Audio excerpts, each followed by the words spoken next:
ತಕ್ಷಣ ಬರುವ ಭಾನುವಾರ 8ನೇ ತಾರೀಕು ಜೂನು ಆಶ್ರಮದ ವತಿಯಿಂದ ಆಶ್ರಮ, ರಾಮಕೃಷ್ಣ ತಪೋವನ, ಆಮೇಲೆ rotary club Mangalore north, Yenepoya hospital, ಆಮೇಲೆ RCC ರಾಮಕೃಷ್ಣ ತಪೋವನ್, ಇದು 4 ಸಂಸ್ಥೆಗಳ ಜಂಟಿ ಆಶ್ರಯದಲ್ಲಿ ಇಲ್ಲಿ ಹೆಂಗಸರಿಗೆ ವಿಶೇಷವಾದ ವೈದ್ಯಕೀಯ ತಪಾಸಣೆ ನಡೀತಾ ಇದೆ, ಶಿಬಿರ ನಡೀತಾ ಇದೆ. ಇದರಲ್ಲಿ ಕ್ಯಾನ್ಸರ್ ಡಿಟೆಕ್ಷನ್ ಅಂದರೆ ಮಹಿಳೆಯವರಿಗೆ ಏನಾದರೂ ಕ್ಯಾನ್ಸರ್ ಇದ್ದರೆ ಅದು ಡಿಟೆಕ್ಟ್ ಮಾಡುವಂಥದ್ದು, ಆಮೇಲೆ BP, ಶುಗರ್ ಮತ್ತು ಅವರದ್ದು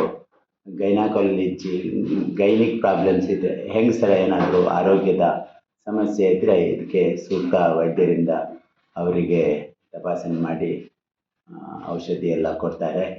ಈ ಒಂದು ಶಿಬಿರಕ್ಕೆ ಹೆಚ್ಚಿನ ಸಂಖ್ಯೆಯಲ್ಲಿ ಮಹಿಳೆಯರು ಬಂದು ಸಹಕರಿಸಬೇಕಂತ ರಾಮಕೃಷ್ಣ ತಪೋವನದ ಪರವಾಗಿ ಎಲ್ಲರ ಹತ್ರ ಕೇಳಿಕೊಳ್ತೇನೆ. ಎಲ್ರಿಗೂ ಒಳ್ಳೆಯ ಆರೋಗ್ಯ ಭಗವಂತ ದಯಪಾಲಿಸಲೆಂದು ಪುನಃ ಸಾರಿ ಪ್ರಾರ್ಥನೆ.